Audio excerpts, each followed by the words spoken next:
E aí, gente, boa tarde, bom dia, boa noite. Não sei que horário você está assistindo esse vídeo. Espero que esse vídeo te encontre bem. Nós já estamos em metade de agosto, meados de agosto, né?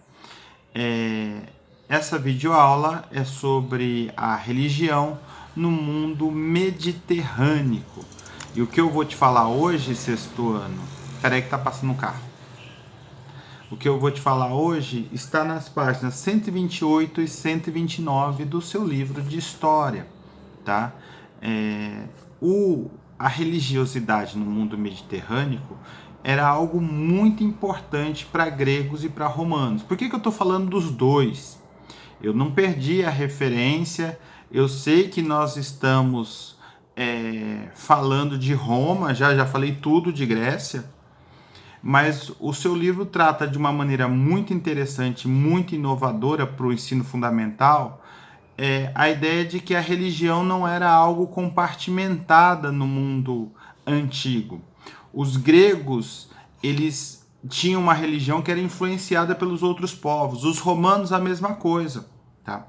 Então, todos os povos do mundo antigo, eles tinham uma religião que era politeísta. Todas as religiões eram politeístas. O que é politeísta?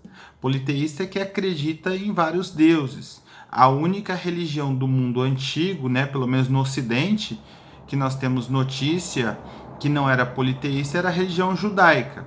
Tá? A gente já falou do judaísmo aqui e tudo mais, mas as outras eram todas politeístas. Eles acreditavam em muitos deuses. E os romanos, como os gregos, eles acreditavam também nos semideuses. Eram os filhos de um deus ou de uma deusa com um mortal ou uma mortal. Se fosse um homem, um mortal masculino. Se fosse uma mulher, uma mortal. Para quem não lembra, eu já falei disso em alguma videoaula para trás, não lembro qual. O mortal seria o ser humano normal, como todos nós. Tá? E aí esses filhos seriam semideuses. Entre os semideuses mais famosos, o grande nome com certeza está o Hércules, que é um nome romano para o nome grego que é o Heracles, tá? E a religião grega e a religião romana, elas tinham algumas coisas em comum. Aliás, muitas coisas.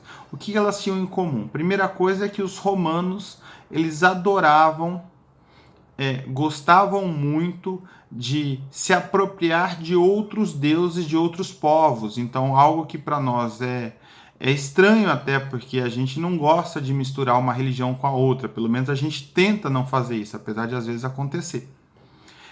Mas os romanos pegavam outros deuses para si, começavam a rezar, construíam templos de outros deuses e incorporavam na religião deles. E eles tinham um negócio muito legal. Eles tinham os famosos oráculos, tanto os gregos quanto os romanos tinham os oráculos. Os oráculos eram os locais de adivinhação, eles acreditavam que era possível, através das suas divindades, irem lá num lugar, eles pagavam lá uma taxa, faziam lá uma doação, e aí nesses lugares tinha as servas daquele deus ou daquela deusa, as chamadas pitonisas, que entravam num transe, não me pergunte os detalhes porque eu não sei, aliás, ninguém sabe direito exatamente como era, e revelavam o futuro de acordo com a vontade daquele deus. E aí o sacerdote, ou uma sacerdotisa, é que fazia a tradução do que essa pessoa em transe estava falando e tudo mais, traduzindo para a linguagem cotidiana. E aí isso era uma previsão do futuro, para a pessoa saber como ela deveria agir, como ela não deveria agir. Tá? A outra coisa bastante interessante que o seu livro traz para a gente, na página 129, é que as religiões elas tinham um caráter cultual, de fazer o culto, né? Doméstico, então era feito em casa, pela família, então quase todas as famílias gregas e todas as famílias romanas tinham lá um altar na sua própria casa. É diferente da gente, que acho que ninguém, ou quase ninguém, tem um altar em casa. E havia os cultos de tempo em tempo, e havia o culto coletivo, que era público, que era feito por todo mundo. tá? E aí, presta atenção na palavra. Deixa eu chegar bem pertinho da câmera, assim, para você entender. O culto coletivo, público, ele era um ato cívico.